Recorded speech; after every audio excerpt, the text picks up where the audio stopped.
ও বন্ধুরা, সবাই কেমন আছে? আশা করি সবাই অনেক অনেক ভালো আছো।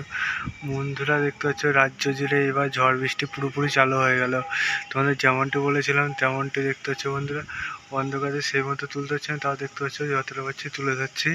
রাজ্য জুড়ে অকাল দেখতে পাচ্ছ ঝড় বৃষ্টি নেমে পড়লো। কাল বৈশাখী দাপট পুরোপুরি চালু হয়ে গেছে। তোমরা দেখতে পাচ্ছ যতটা পাচ্ছি শেয়ার করছি। এই কালবৈশাখী দাপট তোমাদের যেমনটি বলেছেন তেমনটি দেখতে পাচ্ছ।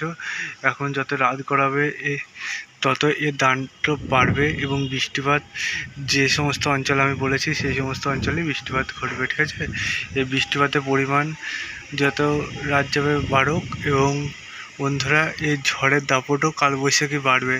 ঠিক আছে, এবার করে বন্ধুরা আজকে বজ্রপাত সহ বৃষ্টিপাত গভীর রাতের দিকে আমরা পেয়ে যাব। তার সাথে বিদ্যুৎ চমকানি থেকেই যাচ্ছে। বিদ্যুৎ চমকানি যে হবে সেটা তোমাদের তো আগেই বলেছিলাম।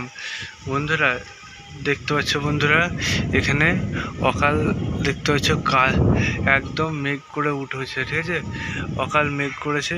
এই মেঘের প্রভাব খুব বেশিক্ষণ স্থায়িত্ব না থাকলেও যেটুকু থাকবে পুরো বঙ্গবাসীর খুশি হবে যে ঠান্ডা স্টিম চালু হবে, কিন্তু কালবৈশাখীর জন্য ক্ষয়ক্ষতির আশঙ্কা থেকেই যাচ্ছে। বন্ধুরা, তোমাদের জেলার নামটি জানাবে যে তোমাদের জেলায় কেমন কী আবহাওয়া যাচ্ছে, এবং তোমরা রাত্রি এখন 10টা পর্যন্ত সবাই সতর্ক থেকো। ঠিক আছে, 10টা পর্যন্ত আমাদের এর গভীরতা আরও বাড়বে জানানো হয়েছে। তারপর মাঝরাতে বৃষ্টিপাতটি পুরোপুরি চালু হয়ে যাবে। বন্ধুরা, এবকরা এখন যাক, তোমাদের মাঝরাতে আবার একটা ভিডিও করব। সে পর্যন্ত সুস্থ থেকো, ভালো থেকো। চলো আজ এই পর্যন্ত থাকছে, আজ বলতে এখন এই পর্যন্ত থাকছে। নেক্সট ভিডিওতে আবার দেখাচ্ছে। চলো, বাই বাই।